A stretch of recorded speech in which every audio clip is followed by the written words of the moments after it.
All right, well, first thing we do is we clap. Everybody clap. Awesome. Because we want to celebrate where we were, where we are, as a part of where we were, but where we are today. Because it's from where we are today that we can create anything and everything that we want to accomplish. And so we always need to be at peace with where we are so that we can be present to do what's next. Oftentimes we're so wrapped up into what's happened, either recent past or way back past, and that steals our power, keeps us out of the present moment, takes away our ability to focus, takes away our power, and we get lost. So by staying right where we are and being present in it, we can figure out what to do next. So tonight I want to talk a little bit about the quote that I posted for class, which is, an idea that is not dangerous is unworthy of being called an idea at all. An idea that is not dangerous is unworthy of being called an idea at all. Oscar Wilde.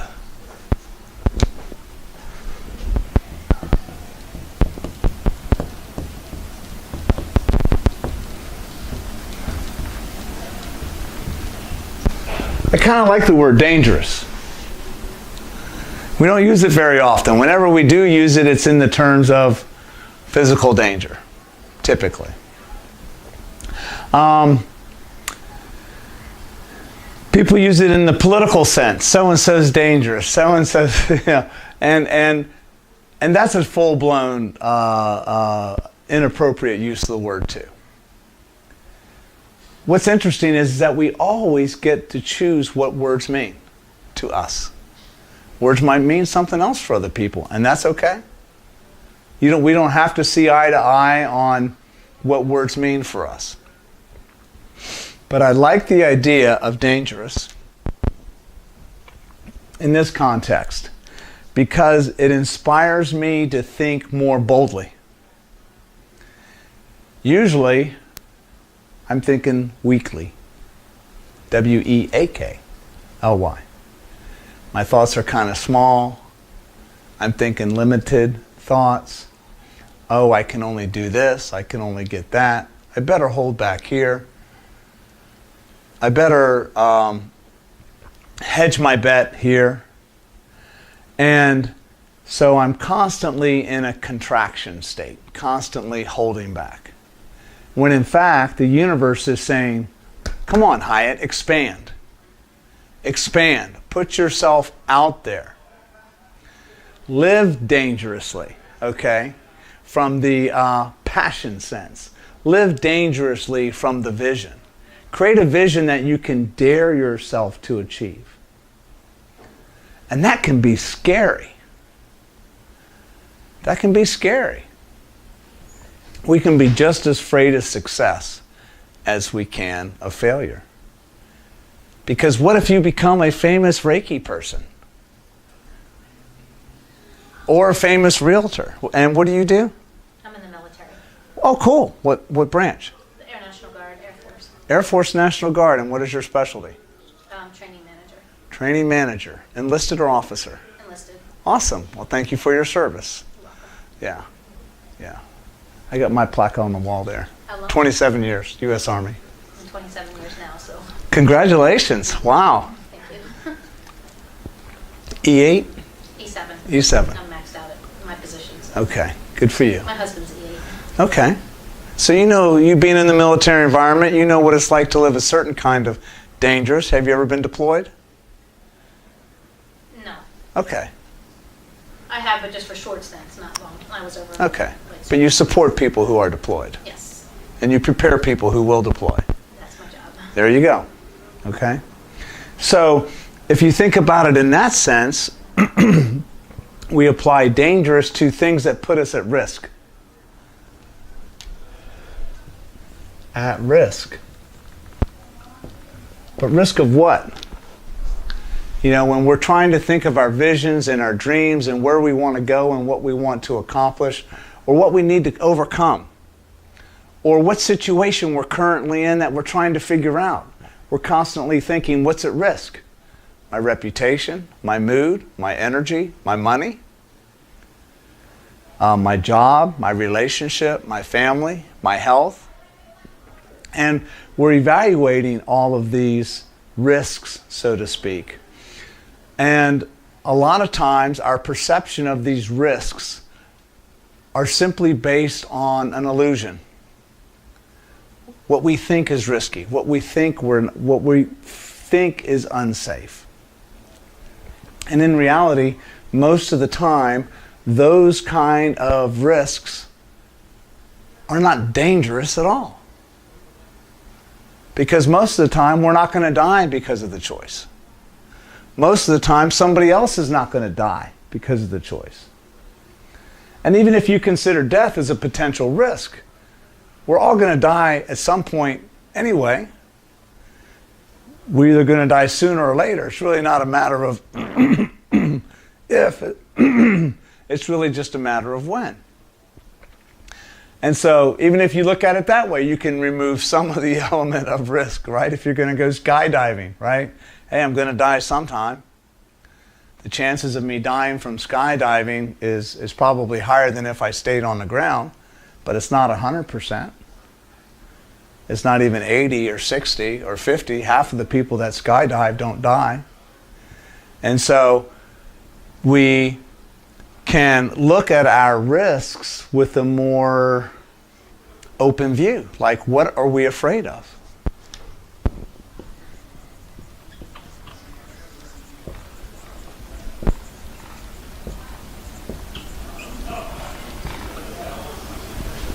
What are we afraid of? What is really keeping us from making the next step? What is really keeping us from making a cold call to a client? What is really keeping us from, hello? What is really keeping us from having that conversation with the significant person that we've been putting off for a long time to have? What is it about taking the step forward that holds us back? And so we got to pay attention to these fears, because if we don't pay attention to the fear, our natural reaction is to back off and contract. But we're talking about fear.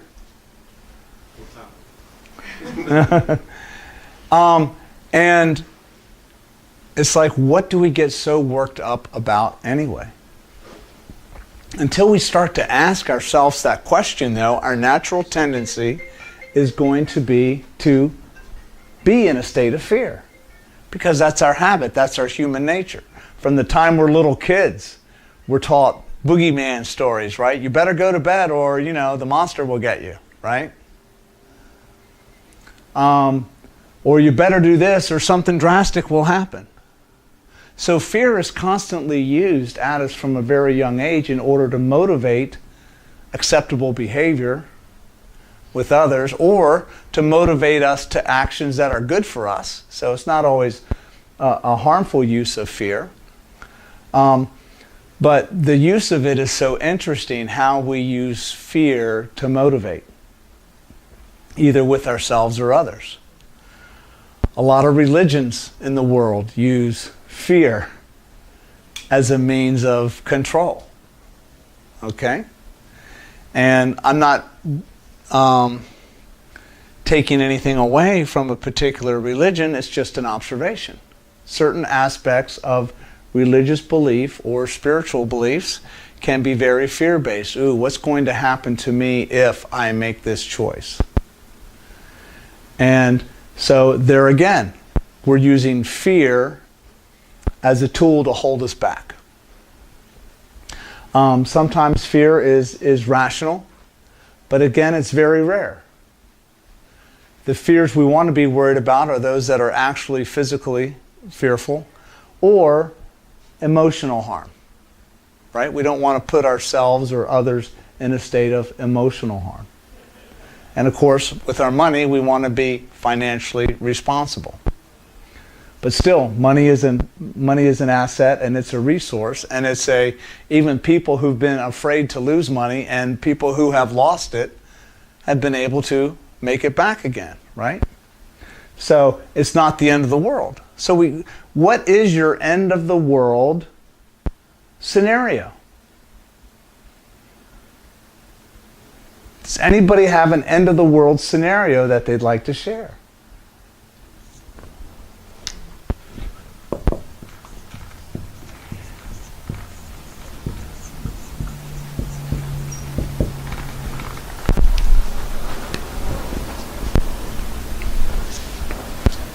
Anyone? For me, it would be being broke, living under a bridge, or being homeless. Okay. Okay. Yeah, you're a businessman. You got a business. You want to make money. You want to be successful. And at the end of the day, you're thinking end of the world is I go bankrupt. I lose my family. We have to sell everything, and yep, we're homeless on the street. Now, there are real people who are homeless. I was just in New Orleans with my girlfriend, and we were visiting, and there's a lot of homelessness in New Orleans, people living under bridges and stuff. So if you look at that through the lens of, wow, that could be the worst case scenario, I get it. But again, how likely is that to happen? If you're really looking at doing something new with your business, is that even a logical fear to put any amount of energy into? I was meeting with a business owner a couple weeks ago, and we were brainstorming, and he goes, John, it's 2019, I want to put some new investments into my business, and because I really want to take it to the next level. And he wanted to buy some new equipment and some new assets for his personal training business, very successful personal training business. And so he was questioning whether he should take this leap and make this investment and buy these additional things to move his business forward. But the number one fear he had was an end of the world. Like, what if I invest X amount of dollars and I don't get the clients to pay for it? Or my business goes under because of this investment. Okay? Natural fear. I think about that. My computer at home died while I was gone. There's no power, so I got to spend $400 on a new computer. Okay? I could look at $400 as being, man, this might be the last $400 I have. What if this computer breaks? All right? See what I'm saying? And I could be all contracting and holding back and all scarcity minded. So I told my client, I said, is your fear even real? Is it even real? Are you not a successful business person right now? Are you not making a profit? Are you not having clients? Would it be financially irresponsible for you to make a new investment in your business that is likely to impact your clients and create more business? Even so, what's the total amount of investment that you're thinking about making? And it was only a couple $1,000s. Now, I say only. To him, that's a big size investment. But one thing I've learned and that I think about, excuse me, if I'm really thinking about a $2,000 investment, which to the old John sounds like a lot of money, and I'm thinking I'm going to go under because of $2,000, I have a lot bigger problem than $2,000. I don't have a $2,000 problem. What kind of problem do I have? I have a fear problem. I have a scarcity-minded problem. It's not about the money. Okay? And so, what am I doing holding back on something that supports my passion, supports my business? I'm making it. I know I can make it. Okay? Why am I letting some end of the world, false end of the world illusion hold me back from stepping forward, and that's what I talked to him about. I'm like, dude, you're gonna go into 2019. This is gonna be hanging over your head, and you're gonna be constantly wondering, what if I did invest this? What kind of impact would I make? And so the good news is over the holidays, he texted me. He said, John, I've decided to go ahead and get it. Thank you. I feel fired up. Thank you for teaching me to honor my passion, honor my preference, honor what I want, and to have abundance mindedness. And he did that. And I think he also bought himself a nice $200 pair of boots that he wanted. Okay? Well, why not? Again, if I'm afraid of spending $200 because I have an end of the world complex, like, oh, I better not spend this, I might not have it again. Okay? Then I have a bigger problem than just $200. So we really need to pay attention to where we're limited minded. This is all about limitation. Whereas if I start living dangerously, this is really about abundance.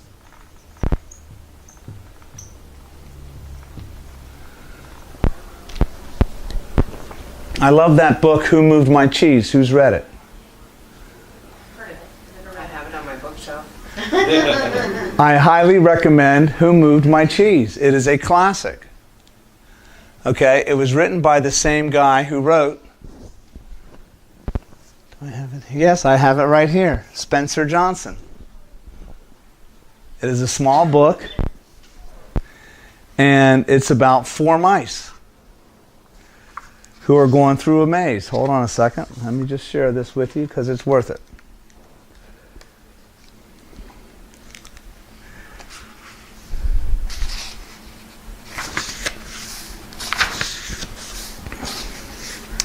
So this guy also wrote The 1 Minute Manager, okay? And there's 4 mice: Sniff, Scurry, Hem, and Haw. Those are the names of the 4 mice. Okay? So we all have bits of Sniff and Scurry and Hem and Haw inside of us. So the basic story is about how these 4 mice start to go through this maze looking for cheese.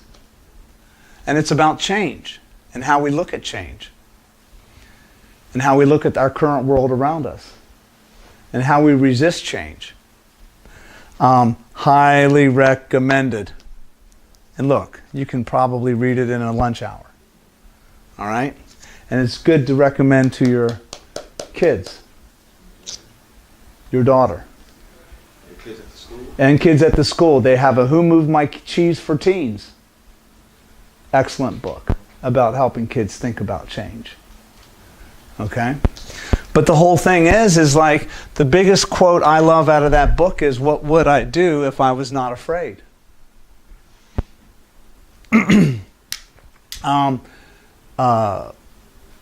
My guru mentor, Grant Cardone, shared how in 2008, when everything was, when markets were changing, he looked at that whole process and how said that a lot of companies contracted. They pulled back, okay, because they didn't have capital.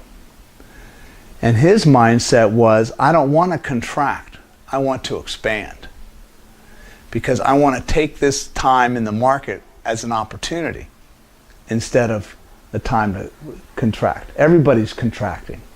If everybody's contracting, there's opportunity in the marketplace. What happens if I expand? Okay?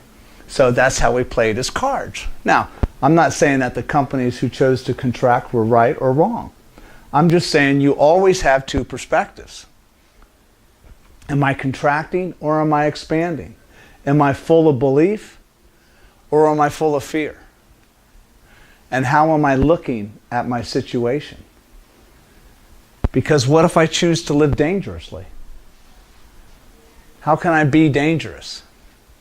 How can I be, another term I like that he uses, is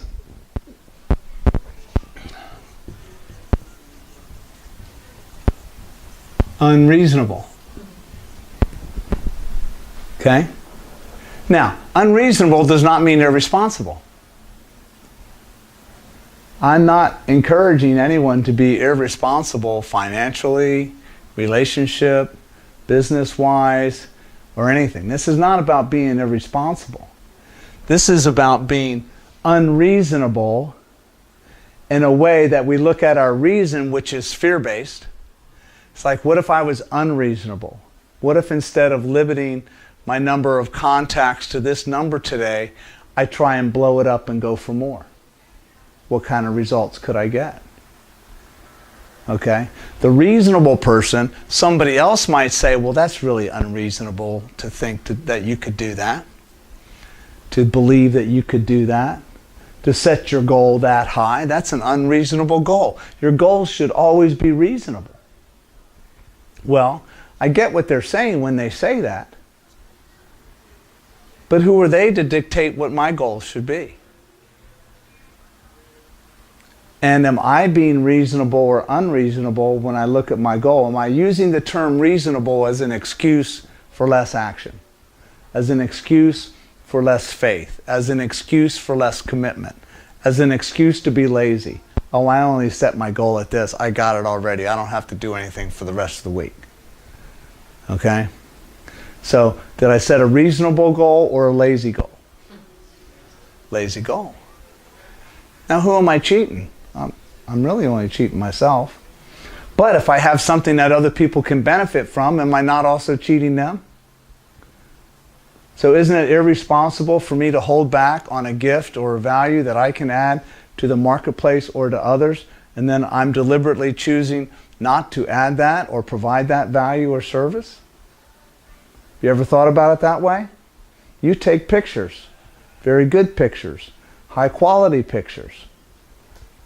Is it irresponsible or disrespectful to keep your gift from other people who could benefit from having it? Just another way to think about it. You sell homes. You have a certain way that you sell homes. You approach selling homes with a certain amount of energy and passion and connection with your clients.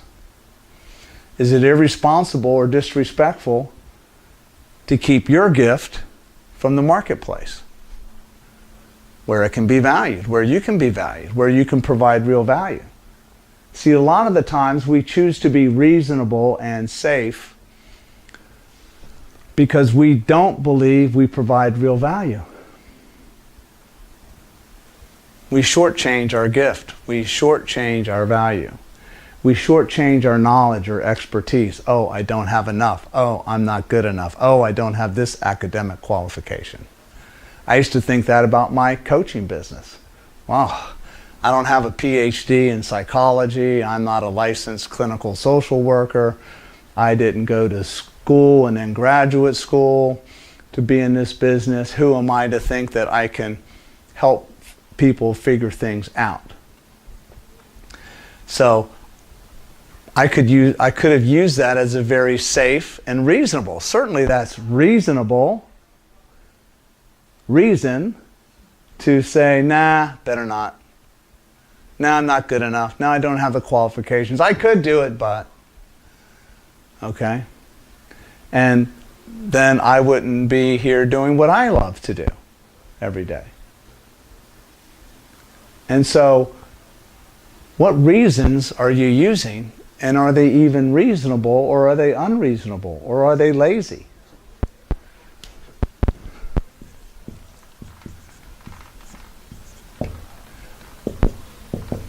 Are they safe? Safe? What does safe even mean? If I'm holding back, what am I trying to protect? If I'm holding back on my passion in life or in my relationship or with my kids or with my friends or with my parents or with my gift or talents, what do I think I'm being safe? What is it that I think I'm keeping safe? It's probably, a perceived threat from somewhere. Yeah. Risk is all about threat, right? I feel at risk because there's a threat. out there. Excellent. So threat, what is the threat and what is at threat? What is being threatened? What is the threat and what is being threatened?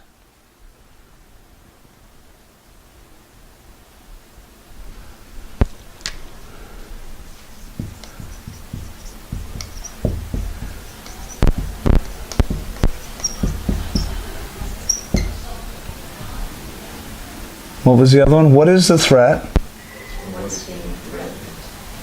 and what is being threatened?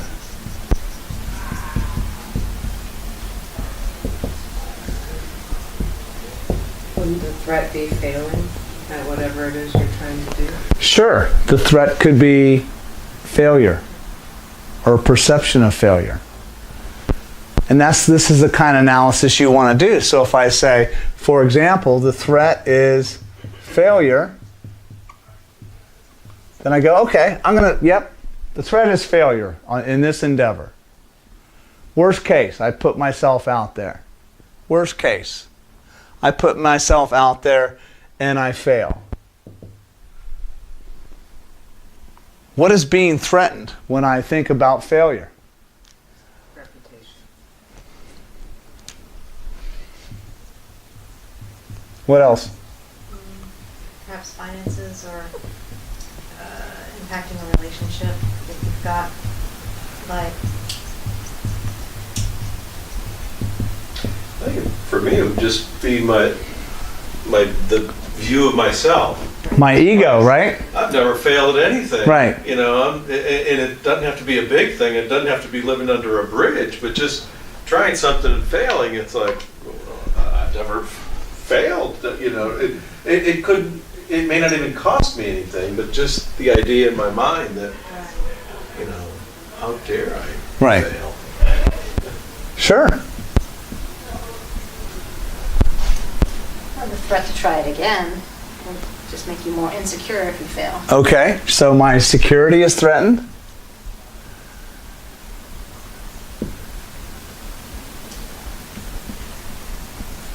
Yeah. Okay. So now you can do some work. Because now you can look at each one of these things and say, what is the threat failure? Well, first of all, I would have to define failure.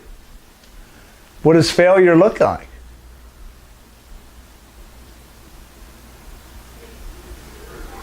Okay? And does my current perception or definition of failure, so first you want to define failure, because isn't that different for everybody? Is there a textbook definition of failure that is universal? No, I mean, you might find a definition in Webster's, okay, that it probably says something to the effect that the lack of achieving a certain goal or desire. Okay? I don't know. But it's pretty vague, right? Because if you have a failure and I have the same failure, do we both even see it as failure? Is it possible for you to have a failure and for me to have the same failure and for both of us see it in completely different ways? Yes. Absolutely. So that right there tells you that there are multiple definitions of failure, which means if there's multiple definitions of something, what do you get to do? And multiple solutions. Yes, I get to pick a definition. Okay? And with enough analysis, once I define failure, then I look at each one of these things in regards to failure. And then I check my assumptions. Well, if I say reputation, well, how many people have failed a business? Is failing a business a 100% guarantee of reputation killer? No. See, what we look at things too as if everything lasts forever, like everything's permanent. Nothing is permanent. Okay? Not permanent. I can look at everything, every single one of these things through the basis of permanence, okay? And if I'm convinced that my reputation has to be the same forever, my relationship has to be the same forever, I have to have a certain amount of money forever, then I've set myself up for real failure because I can't go anywhere. Nothing can shift or change. In fact, I've created an illusion for myself that there's no change, that everything is supposed to stay the same, when in reality, nothing is staying the same. Could I lose my reputation anyway? Could I lose money anyway? Could I lose a relationship anyway? Am I really safe anyway? Am I really safe? Is safety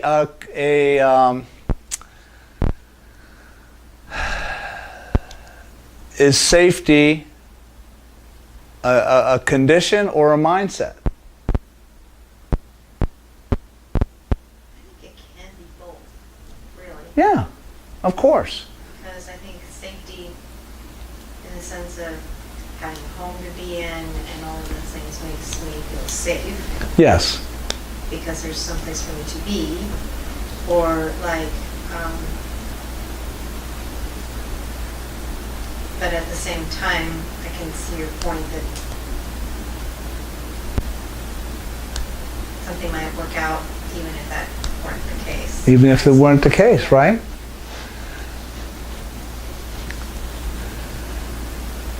So this is where, again, I'm throwing stuff out there because we all deal with this around tons of different issues. From our friends to money to family to relationships to everything. Because we bank on certainty, right? We bank on predictability. We bank on comfort. And so when I think of safety, yeah, I mean, we're safe right here in this room. We're accepting the fact that the floor is not going to collapse underneath of us, or that a giant mob is going to form on the square, at 8 o'clock tonight, and we'll all be dead. So we're operating with some prediction, okay, in our heads that create safe conditions. But when it really comes down to it, where does safety come from? Have you ever seen somebody who was visibly and obviously physically safe? Right? There was no threat, but yet they were in fear for their life, or they were in a fearful state of mind. Sure, can't somebody be paranoid? Smoke enough weed? Maybe. I'm not a weed smoker, but some people who smoke weed get paranoid, right? I guess. Look at me. I'm paranoid about it. So is paranoia from a real fear, or excuse me, perceived fear? Perceived fear. And so what we're doing is we're giving power to the perception. Okay? We're even more specifically, we're giving power to a perception that we're choosing. Okay? So fear is just about checking the perception that you're giving your power to, and then calling BS on it if it's not real.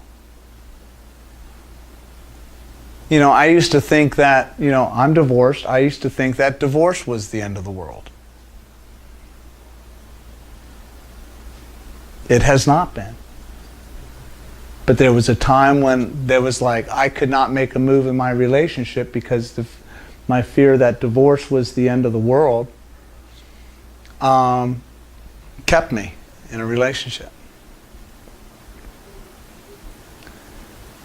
So was I looking for fear on the outside, or was I creating fear on the inside? Where was my safety? I didn't have any. I didn't have any on the inside because I was not honoring who I was and what I wanted, right? And there was no safety on the outside because I was projecting that it was end of the world scenario if I chose to act. So, what do we do with fear so that we can live dangerously? Dangerously in regard to our dreams, so that we can be unreasonable. And I want you to be unreasonable this year. I want you to be unreasonable this year. You and you and you to be and me to be unreasonable with ourselves and what we want, so that we can live more dangerously, so that we can eliminate all the risks that we've created in our head, so that we can create more, we can be more, we can do more, we can love more, we can accomplish more.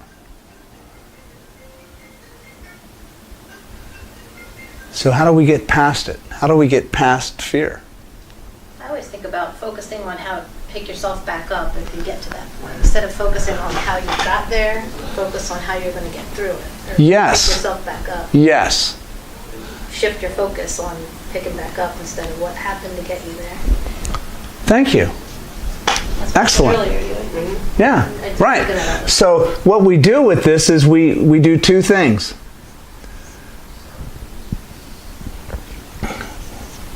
We go to the worst case scenario.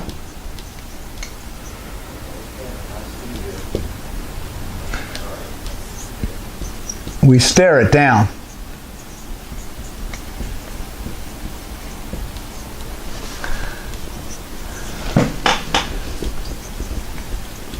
And then we deal with it.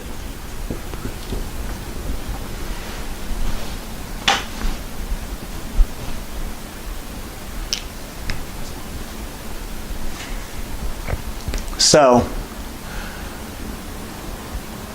making a $2,000 investment in a business, worst case scenario is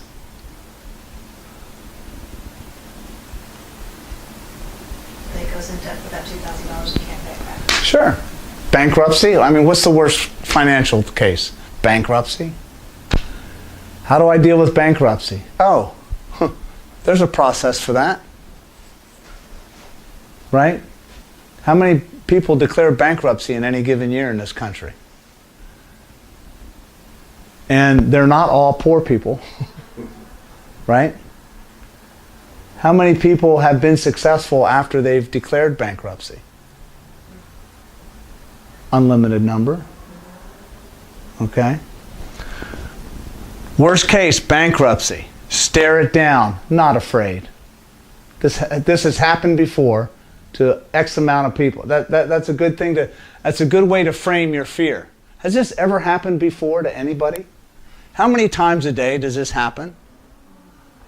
Just in America alone? You know? How would I deal with it? I'd go see an attorney, file for bankruptcy, get another job, start to make money again, maybe start another company again. So you've dealt with it. I now have a solution. Oh, by the way, it's so unlikely, okay? If I look at the odds of this happening, it is so unlikely that it even gets even less amount of my power. And how can I make it unlikely? Because I'm making a commitment to the actions towards success, to creating it. I'm wanting to show up available for making it happen. So it's unlikely. Yeah, it's very likely if I sit on my ass and I don't try and grow my business or get more clients.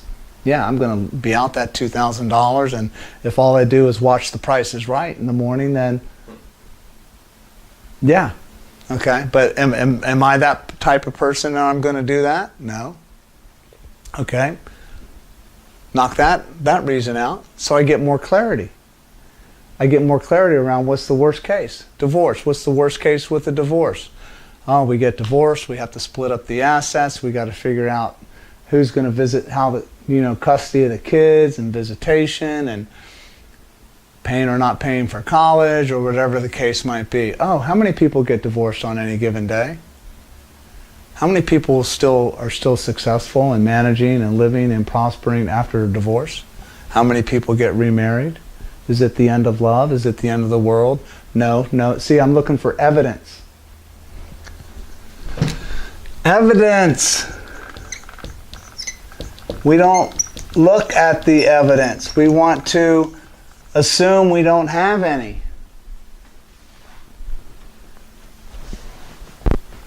And if you look at the majority of evidence, the fear's not even there. So I stare it down. I open the door.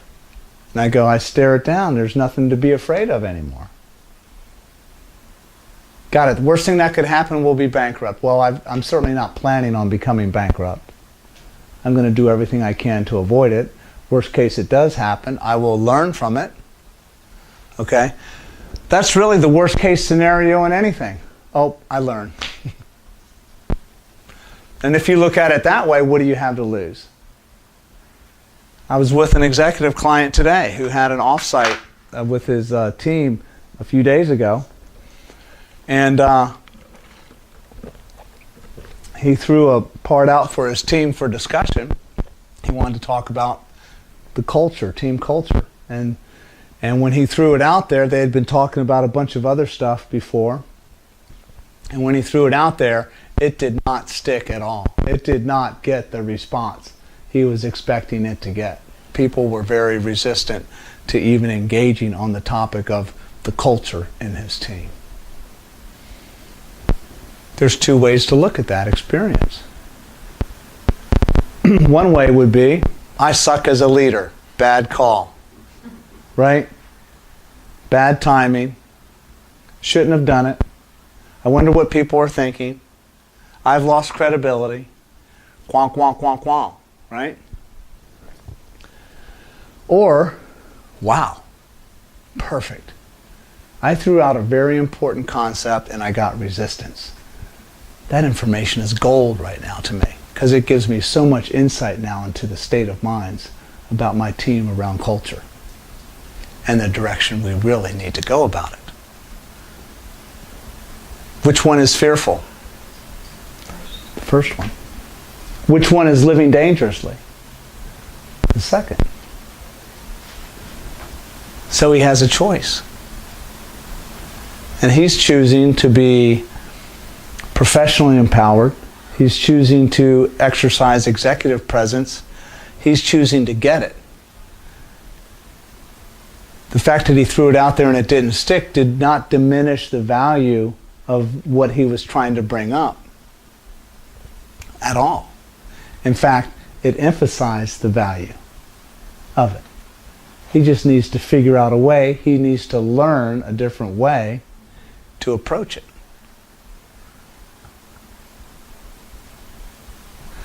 So when we realize that all we're doing is learning anyway,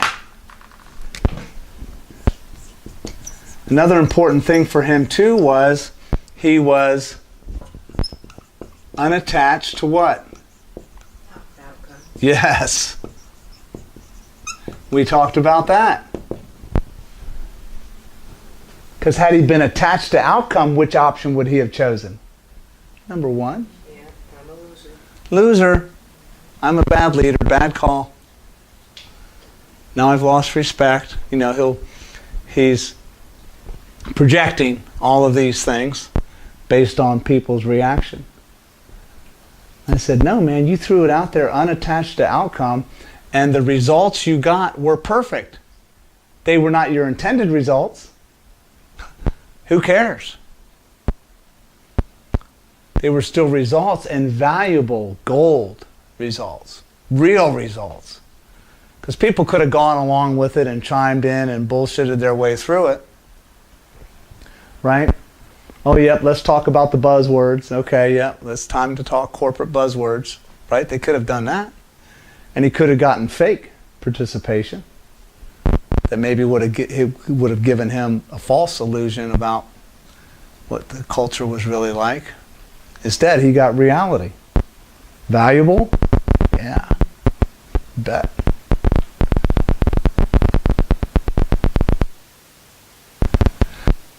think? What are ways that we can look at living more dangerously? Being more unreasonable? What examples can you give, or does anybody have a general situation that you want to share and allow us to help talk you through it? So I was thinking about preparation. We're looking at something now, so we do internet marketing and search engine optimization, and so I bought into a system, expensive. I got to spend some time training, so I got to go home tonight and study till midnight. Clock's ticking. I'm paying for this, and it's targeting some businesses that have large budgets for SEO and will spend large amounts of money. So it's highly competitive. I think the process will be a lot of just cold calling, different forms of cold calling. And so I physically don't like it. It's one thing to say I don't like it. I mean, I physically don't like it. So we're going through this. I'm just kind of thinking, I need to prepare. Will it always be that way? Can you overcome? Will I overcome this at some point? Probably. I think. Sure. Tell me yes. I was almost thinking of, a boxer. I may need to, get myself psyched up and get ready, because you could go a number of times, almost like starting, in real estate. You get your license, you got no clients, no money, no business, and you got to knock on doors and talk to everybody. So I was thinking, as you were going through this, like, preparation is sort of a positive thing, and looking at that worst case scenario. What's the worst case scenario? I could get 10, 20, 50 rejections in a row, but people are buying this. People need this. So I just need to find a few. This is a business model where I can really work with just a few businesses on an ongoing basis. And so I've got to just get the right mindset, get myself psyched up before I begin that process of, reaching out and prospecting and cold calling and following up on cold calls and not getting return phone calls and voicemails and emails that don't get opened, and just keep going and going and going, because there's some amazing results where people are moving from being obscure in the rankings to in a position of prominence in Google Map hacks and all that stuff, and then those businesses are making tens of thousands and hundreds of thousands of dollars if they're on a higher end. So just the 1, 2, 3, I think, I was able to look at that. And that's a great example. And you mentioned something too that's important. One of the biggest things to reduce fear is get more information and knowledge, right? Why aren't we having the Salem witch trials again in 2019? Because we have knowledge, right? Most fear is built on a lack of information or knowledge. I can be scared to death of cold calls. Great example. One of the toughest things to do in the business, and nobody likes to do it. Same thing with if you mention sales. Oh, I'm looking for a salesman. Who wants to be a salesman? No, not me. Right? Why? Because of this stuff over here. Okay? But if I was taught how to sell, and my confidence was high in those techniques and in overcoming objections, what to say when somebody says this, right? What to say when somebody says that, right? If I have practiced that over and over and over again, I know what to say. I'm not afraid of what to say. So knowledge is key in overcoming our fears. So get informed. Most of the time we're simply afraid or living all safe Because we don't have enough information. We haven't investigated enough information. Okay? And another thing that is essential in the sales business is, I'm going to call it this, don't care.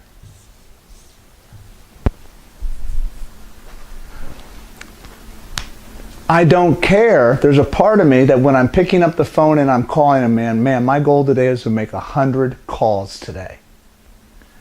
Well, the only way I can get through making 100 calls today if I don't care if people say no. It is not about me. They don't know me well enough for it to be about me.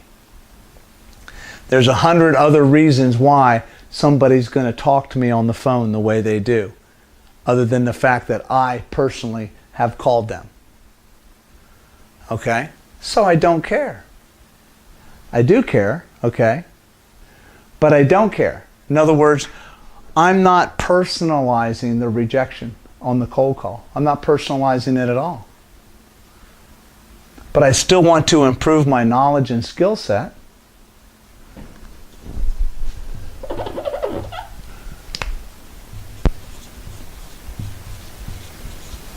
Because the more confident I am in making cold calls, now I've made so many cold calls, nothing bad can happen to me anymore.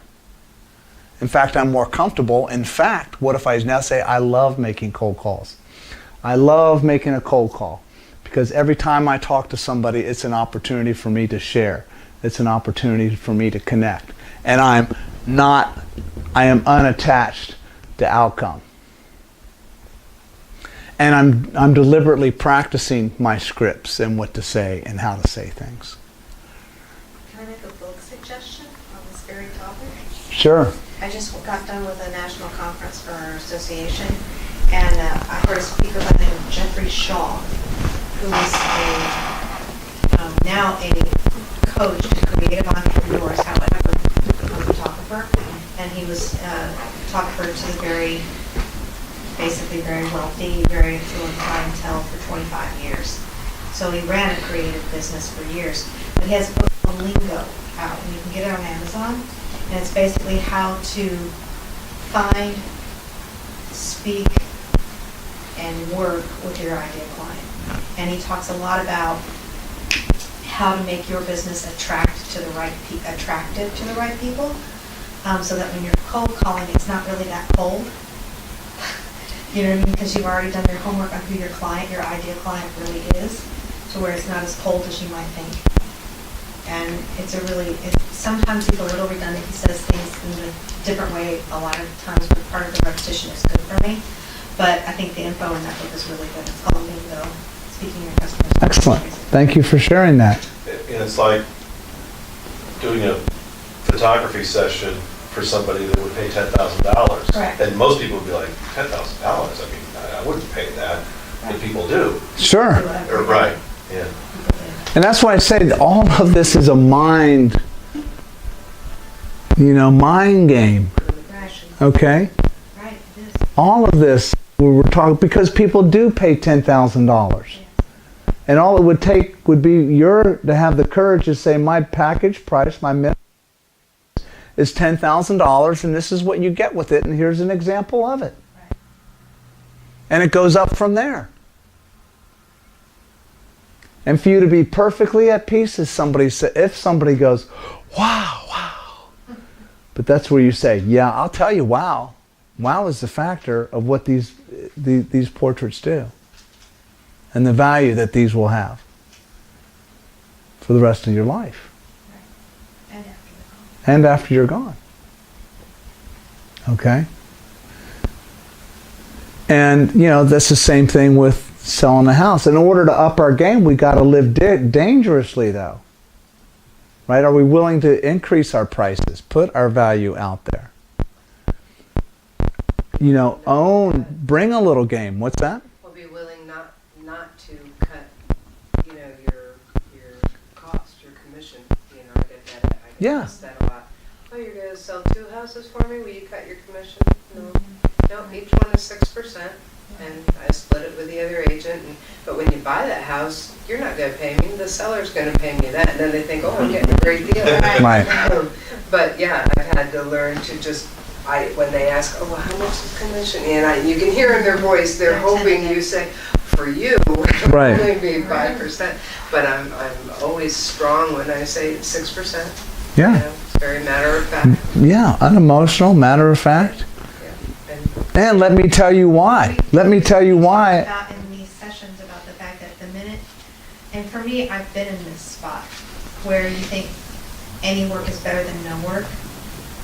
And so you'll start taking work from anybody or any job that comes along because you think some work is better than no work.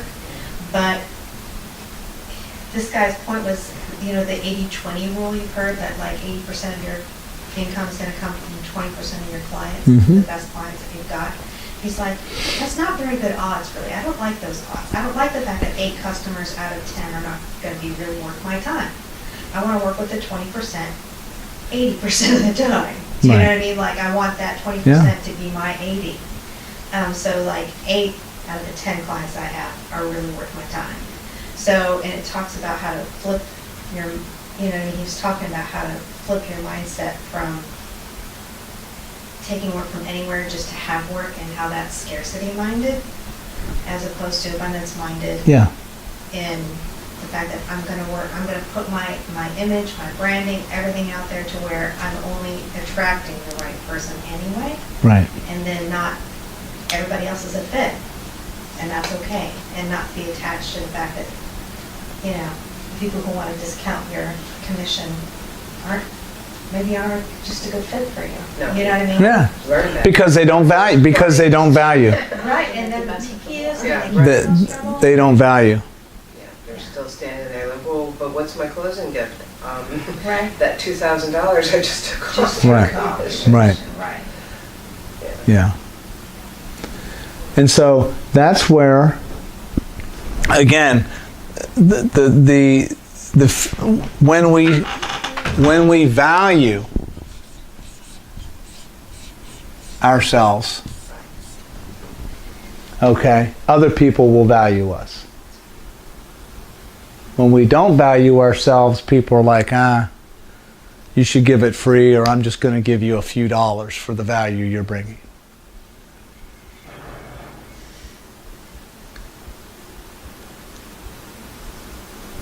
I thought I heard it right, but I guess. Oh no, that's the dumpster. It Um, dawned on me later. So, you know, do you value yourself and your dreams enough to live dangerously, to live unreasonable, to push a limit this year, to push yourself out of the comfort zone this year, to go past the fear?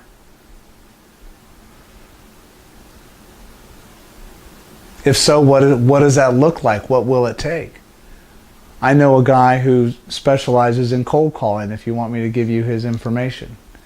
I know him through the National Speakers Association. He specializes in cold call, but he probably does a one-on-one training too. It would be well worth it, again, just to pick up those type of skills.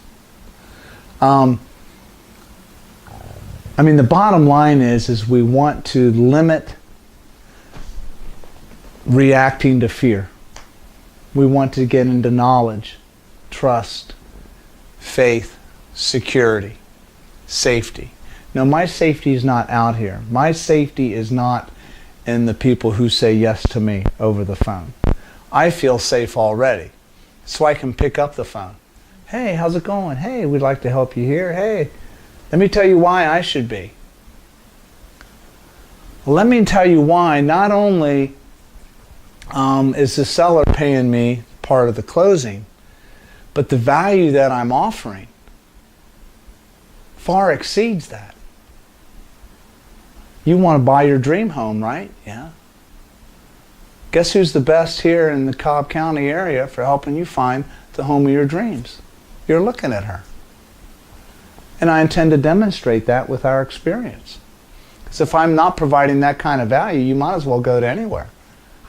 In fact, go to for sale by owner, or you know, whatever. Find somebody who does a flat fee for $350. I don't know what all the different ways to do that are. So what type of experience are you looking for? What type of value would you like to receive? I'm putting in a lot of time. How much per hour do you think you would pay me for the value that I'm providing? Let me tell you about the average number of hours a realtor puts into selling a home or helping somebody find a home. What's the average number of hours? You mean just the searching for a If home? from start to, if I hire you to find me a home, from number of hours from the time I pick up the phone and say you're hired to the end of the closing when all the checks are written. I've done it in as little as 10 hours, Okay? and I've done it in as many as 30. Okay? So there you go. At 10 hours, I would pay a premium. If this thing moves in 10 hours, you probably want to pay me about $200 or $300 an hour. Does that equal about the price of the... Yeah, I mean, Okay? You know, how much would you pay an attorney for an hour? How much would you pay a massage therapist for an hour? How much would you pay a therapist for an hour? Right? I mean, the going therapy rate's probably $150 an hour. Attorneys, you know, depending, but you'd be lucky to get anybody for less than $400 an hour. See what I'm saying? So when you put it in those terms, what kind of value would you like? What kind of experience would you like? Because I can give you the zero commission experience, right? I could give you the free experience. I mean, I'm not saying to say that, but it's demonstrative of how we look at ourselves and how much value we have. Because how we value ourselves determines this whole experience. It all comes down to value. Do we value ourselves enough to get real with our fears, to really start to stare them down and to say, why has this fear been around me for so long? I've had it ever since I was a little kid, and it was false. My parents, my mom, my dad, my best friend, my teacher told me that I should always be afraid of blank, or if blank ever happened, that it would be the end of the world and I could never recover from it, and that nobody would like me or love me anymore, and that I would embarrass the family, or that, you know, whatever, fill in the blank. And we've allowed that to hold us back, to keep us back. When maybe it's time we blow it up. Blow up the fear. Stare it down. Right? The only way we ever knew as a kid to make sure there really wasn't a monster under the bed was to do what? Look under the freaking bed. Right? With a stick or a bat or whatever, right? Just in case. And there was never there. It's the same thing as adults. We've got these old fears that are never there. But we're convinced that they are, and they keep us in contract mode. So how can scripting help us get rid of fear?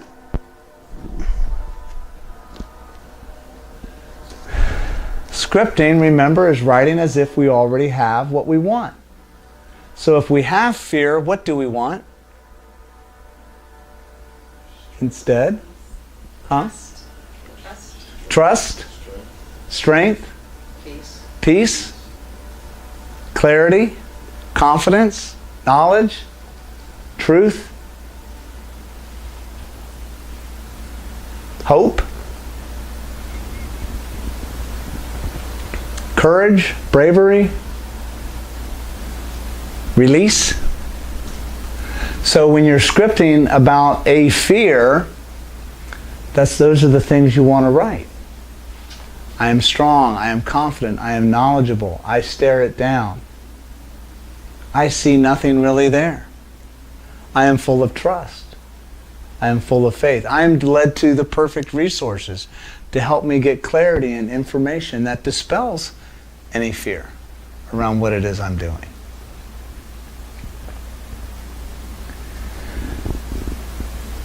Thank you, God, for showing me where I'm afraid. Because in this is the opportunity for me to demonstrate courage. I release forever the idea of being afraid to speak my truth, be myself, love myself, respect myself, trust myself, make money, earn money, spend money, value myself, value others. I am courageous. I am a magnet. I am available. I release and let go. I demonstrate radical trust in myself and the universe. I know that if the worst case happens, I'm still going to be okay. That's the thought. If the worst case happens in this fill in the blank, relationship, job, business transaction, economy, I'm going to be okay because I trust my ability to take care of myself. I believe that there's an unlimited number of resources. I believe that in the end, all I'm doing is learning. I believe that I'm surrounded by an unlimited number of angels, resources, money, experiences to help me, to assist me, that I'm surrounded by resources to help me, expected and unexpected. In fact, I'm open up for more unexpected. Show me unexpected today. Show me an unexpected connection today. I'm ready and available for it. And darn it if you won't be surprised. You can script for unexpected money. I am open to receiving unexpected money today, or in divine time and order, and trust that it's already on its way to me. Money, a gift, a resource, a connection. See, now if I think about money being cash, I can be attached to that outcome, right? But money could come as an opportunity, and I might miss it. Or I might think that I didn't get it. Or I'm unworthy. Well, no money came to me. God must not want me to have it. When instead maybe I made a connection or had a conversation with somebody, and I'm not seeing that as part of the plan. So this is where you see everything all the time as part of the plan. Nothing is out of sorts. Nothing is happening by accident. Nothing is happening randomly. It just appears to be random to us because we have such a limited vision. But the fact that we are all in here right now is indicative of the fact that this was not random. This was intentional. You guys intentionally changed your mind to be here. Somebody called me today and said, "Are you still going to have it with the weather coming on?" I could have gone, "Well, no, it might snow tomorrow. I'm going to cancel class." Right? Schools like that. There you go. Basketball practice. It's like, we're going to cancel practice. It's going to snow tomorrow. There's no school. I'm good to go. Let's go. Right. Kids want to practice, so why not? Sure. I stand up day off tomorrow, so. So another key thing to do to get us out of fear is to stop seeing the world so randomly, thinking that things just pop up, the boogeyman just pops up out of the closet, and boom, there we are left to face it down.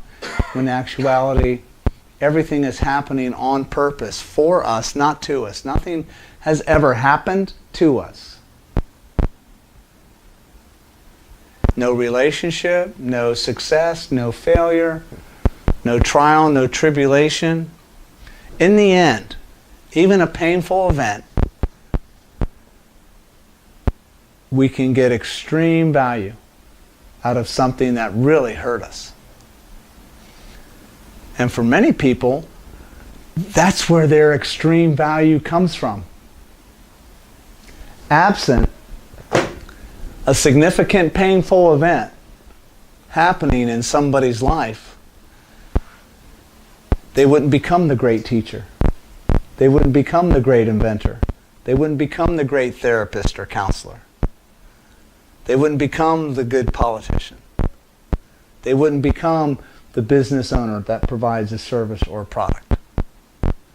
But because something happened, they got courage from it. They got faith from it. They got insight from it. They got a sense of purpose from it. That's why I'm doing what I'm doing. I know that you're the same way. You love doing what you do. If you love doing something, it's because of the value that you're giving away to other people. And I bet that if you look far enough back in your past, that passion or gift or the value that it provides other people comes from something that happened to you in the past where you go, I want to help somebody. I went through this. It was tough. It was challenging. And I want to help somebody. I want to help somebody. And boom, here you are. So what is there to be afraid of? What is the threat? What is really being threatened? You know, it's really very, very small. We blow these things up. Fear has been around us since God called out the name of Adam after he and Eve partook of the fruit, if you want to take it back biblically. Right? I'm afraid. I hid in the garden. I was afraid. You know, why were you afraid? I'm naked. I don't have any clothes. Who told you you were naked? You know, then the story goes on. Fear, and fear in that sense was around shame, around getting caught, around not feeling safe, that it was okay to be naked. Okay? What's your fear? Stare it down. Go to the worst case scenario. Deal with it. Discover the solution. Run the odds. How many people in this country get divorced every day? Millions. How many people survive it? If every child who's a product of divorce, are they all in jail? Give me a break. Okay? No. That means you get to create your own experience. Scripting is how we create it. Scripting is starting where your thoughts are spiritually, putting it down on paper in a physical manifestation, reading it back out loud, putting it out into the universe with vibration as if you really mean it. It aligns your thoughts, words, emotions, actions. It sets you up to acquire different skills so that we can show up available for what we really want. I know that if you stare down your fears, whatever they are, for 2019, you will chase them away and they will no longer haunt you. That will enable you to live dangerously and unreasonably. And you will experience more growth, more success, more money, more health, more thriving in your relationships than you ever have before. That's my challenge to you. You are all powerful creators. Go out and create the world you want. Thank you, everybody, for coming tonight.